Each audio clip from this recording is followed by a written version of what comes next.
আপনি যদি একজন কর্মজীবী মেয়েকে আপনার জীবনের সঙ্গী হিসেবে চান, তবে আপনাকে মেনে নিতে হবে সে ফুল টাইম আপনার বাড়িতে কাজ করতে পারবে না। আপনি যদি একজন গৃহিণীকে আপনার জীবনসঙ্গী হিসেবে চান, তাহলে আপনাকে মেনে নিতে হবে যে সে আপনাকে আর্থিকভাবে সহায়তা করতে পারবে না।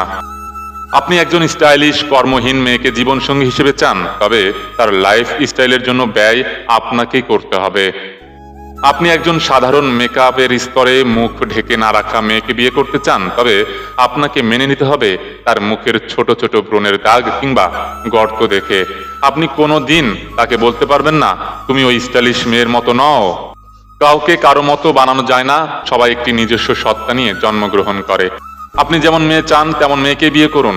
মাটির পুতুল ভেঙে নতুন করে গড়ানো যায়, কিন্তু মানুষ না। একই শরীরে আপনি ক্যারিনা, জরিনা, মিশেল ওবামা, সিদ্দিকা কবির সবাইকে চাইতে পারেন না, কারণ আপনি নিজেও একই সাথে শাহরুখ খান, বিল গেটস, টমি মিয়া নন। মেয়েদের ক্ষেত্রেও কিন্তু সেম, ছাড় দেওয়ার মানসিকতা থাকতে হবে।